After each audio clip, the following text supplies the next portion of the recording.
If any man can be a woman, or any woman can be a man, what use is the Equality Act in preventing sex discrimination? And we'll start with the lawyer. All right. Okay, well, I will run you through then a probably fairly dry account of how it actually works, so that Helen and Maya can then tell you what they think of how it works. Oh, a baby, there's always a baby. Oh, lovely. Right, so the Equality Act, of course, doesn't allow any man to be a woman or any woman to be a man. It allows people who have gender recognition certificates to be treated, for the purposes of the Equality Act, as though they're of the opposite biological sex. Possibly. Under the current interpretation of the law, which is, of course, the 4 Women Scotland case, which I'm sure all of you will know about, excuse me, which the Supreme Court will be hearing at some point in the near future, is going to settle that question, or may settle that question. But at the moment, the law is that if you have a gender recognition certificate and you're a male-born person, that you're treated under the Equality Act as a woman. So bearing that in mind, and thinking also about how easy or difficult it might be to get a gender recognition certificate under current rules or any potential future rules that there might be, the way that discrimination works in the Equality Act, there are 2 types of discrimination, direct and indirect. There are also other things, but those are the 2 main forms of sex discrimination. And both of them are set up on a sort of binary system. So discrimination relies on a comparison of a woman's position with the position of a man. That's direct discrimination. Indirect discrimination is about whether or not a particular sort of provision or criterion or practice makes life harder for women generally than it does for men generally. So it's binary, and it relates to whether men are treated more favourably than women or women are treated more favourably than men. So if you then inject into that a lack of clarity around the edges of what is a woman or what is a man for the purposes of the Act, you get into all sorts of bother. And there is very, very considerable bother about the way that it currently works. So that what you do if you're bringing a direct discrimination claim is you say, I, as a woman, was not given a promotion, whereas, my colleague who's in the same job and is a man was given the promotion, and there's no good reason why he should have been. That man is your comparator. Now, if your comparator turns out to be actually legally a woman, because he's got a gender recognition certificate, or she's got a gender recognition certificate, whatever you want to say, that person can't be a comparator, and then you don't have a direct sex discrimination claim. If you're a trans person, this is where it gets even more complicated, and you've got a gender recognition certificate, you can bring a sex discrimination claim where if you're a trans woman, so biologically male, with a gender recognition certificate, you can compare how you were treated with how a man was treated. But if you haven't got a gender recognition certificate, you have to compare how you were treated with how a man was treated. I was getting confused here, with how a man was treated. No, for sex discrimination. Yeah, for sex discrimination. Yeah. See, yes. even the lawyers get... You see, yeah, I have to have it written down in front of me. So if you're a trans woman, so you're biologically male, you haven't got a gender recognition certificate, for the purposes of the Equality Act, you're a man. And you can only bring a sex discrimination claim by comparing yourself with how a woman was treated. So it gets really, really complicated really, really quickly. And it's, not just the lawyers who get confused about it, the judges get confused about it, the general public haven't got a hope in relation to it. But it really does hinge to an enormous extent on whether or not you've got a gender recognition certificate. So we hear a lot of things about how much difference it makes. Really, having a GRC, it makes a lot of difference, which is why the Supreme Court are dealing with it now. And this is before you even get into the question of other types of discrimination, like gender reassignment discrimination, where again, the complexities just become legion, and I won't bore you with what they are, but they are, you know, it's completely Byzantine the way that it works. And then further to that, the effect on how the exceptions in the Equality Act work, which are about situations in which discrimination is lawful. So when sex discrimination by a service provider can be acceptable under the Act if you want to have a single-sex service. When the difference that a GRC makes there is, again, really quite significant. And beyond that, the difference that it makes in relation to associations and whether or not an association can be restricted to, for instance, lesbians only. So the impact of the Gender Recognition Act on the Equality Act is very far-reaching and very, very confusing. And in my personal view, and this is very much my personal view, it's unsustainable, and it means that sex discrimination becomes very unstable. And it has a very significant impact on sexual orientation discrimination as well, even more significant. And in fact, arguably means that the categories of lesbian and gay man aren't even sensible categories that make any sense, because under the Equality Act now, a lesbian is a biological woman or a trans woman with a GRC who is attracted to biological women and trans women with GRCs. But not trans women without GRCs.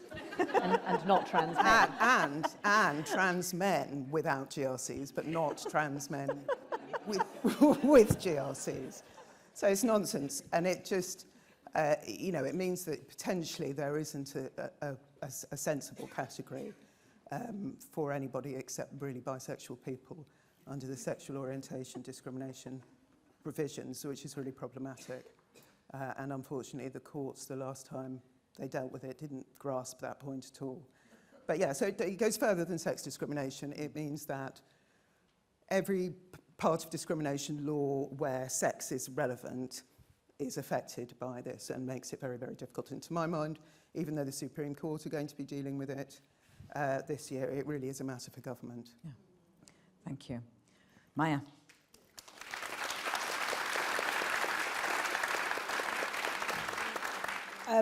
So I agree with Akua on some things and disagree on other things. We think it's simpler than this. We don't think a GRC changes your sex for the purposes of the Equality Act. The Equality Act, and we've applied to intervene in the For Women Scotland case in support of For Women Scotland, and it may be decided by the Supreme Court, or as Akua said, it should be decided by government. We agree on that. The Equality Act brought together dozens and dozens of pieces of discrimination law that had been put in place years and years before. The big one for this question was the Sex Discrimination Act, 1975, when I was 2 years old, which said you can't discriminate between men and women. There was no question in that act of what man and what woman meant. And there's no question that women are discriminated against because of our sex, because of our bodies, because of the fact that we have children, and because of the fact that we are the targets for male sexual attention. And it cannot be the case that all of that was thrown away when this was basically tidied up into the Equality Act. But in the intervening years, the Gender Recognition Act had been passed. And the Gender Recognition Act says, if you get a gender recognition certificate, it changes your sex for all purposes. And for a while, people got quite carried away with that, and they thought all purposes meant all purposes. Of course, no government piece of paper can change your sex for the purposes of me being able to see, even with these lights on, who's male and who's female in this room. Everyone can see that. It cannot change your sex for all purposes. The only purposes it can change your sex for are legal purposes. So it can change your sex for the purposes of other laws that relate to sex, male, female, man and woman. And we know that it changes your sex in relation to marriage, because that was one of the reasons they did it.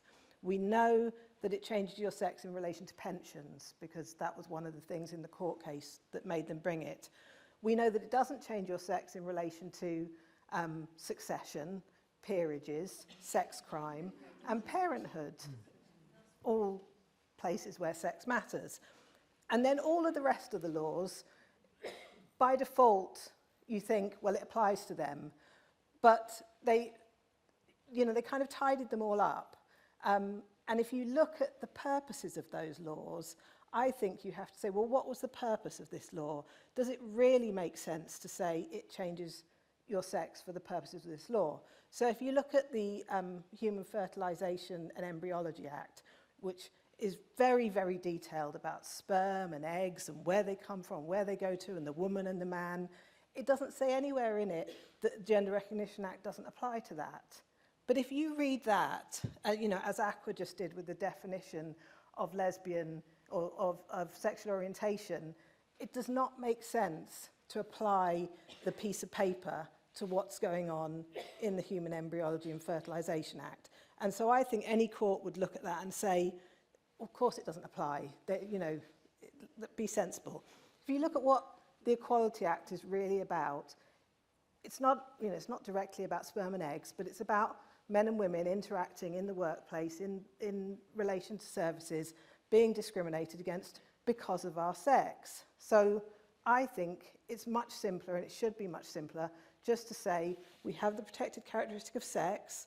That means male and female. That protects everyone from sex discrimination, including trans people in their sex. So a trans man who, as we know, can get pregnant, a trans man who, everyone else may see as a young, attractive female and may get sexually harassed in the workplace, just like any young, attractive female who just happens to call herself he, needs to be protected from sex discrimination in her sex. And there's a separate characteristic that protects trans people from discrimination because they're trans.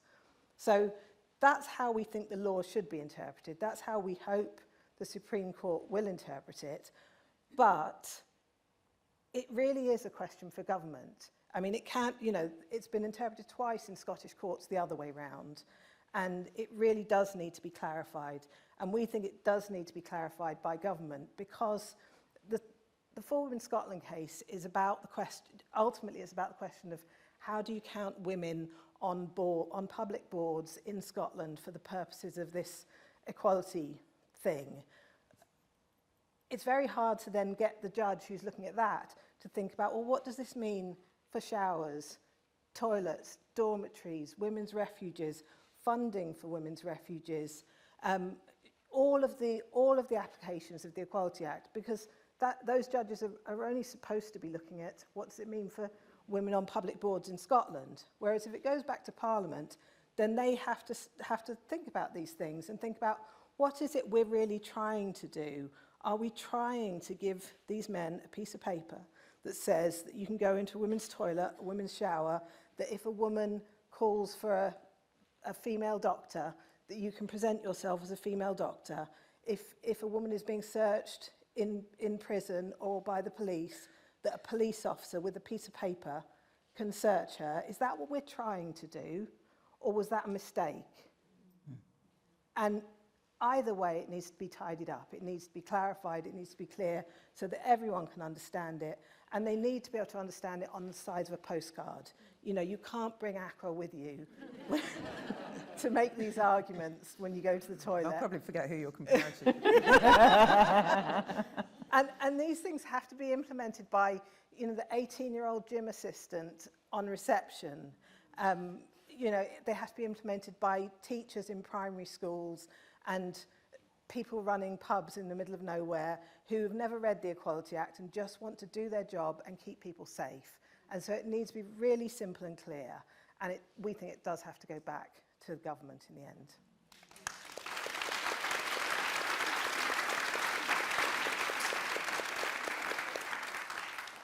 I think what we've heard is that when you break a fundamental definition, a lot of things become more complex. But I want to argue something that's a bit stronger than that, which is that when you break something fundamental in a definition, you don't just have problems around the edges. You don't end up thinking like, who's my comparator? What you do is you turn the law back to front, completely back to front, so that it doesn't just do something that wasn't what you intended. It does the opposite of what you intended.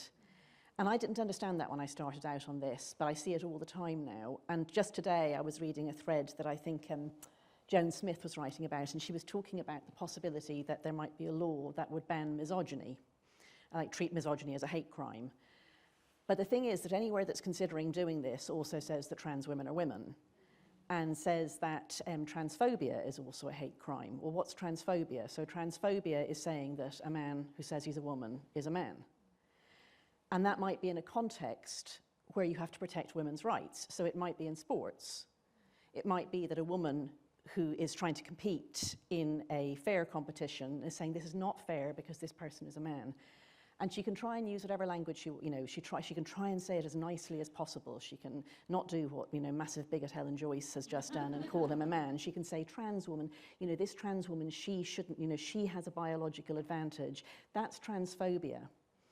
And so then it's not just transphobia, but it's misogyny because this person is a woman.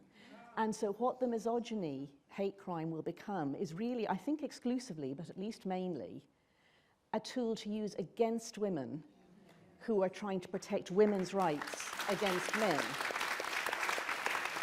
It will be used to tell women that they aren't allowed to say that a man is a man, that they're not allowed to ask a man to leave a space, that they're not allowed to refuse treatment from a doctor who's a man, that they're not allowed to refuse being searched by somebody who's a man, as a police officer. It'll be used to argue that you're not even allowed to explain why you need male people not to be in women's sports, etc., etc. So what it will be is it will be the misogyny law. It'll not be the anti-misogyny law, it'll be the misogyny law. So when you break these rules, that's what happens. Everything that was made to protect us turns to be used against us. And I want people to keep that in their minds and not get too lost with the question of, who's the comparator or whatever, although that's how, of course, it plays out in the court cases. What happens when we break this is that the thing that was meant to work for us is now a tool that is going to be used against us. Thank you. Thank you.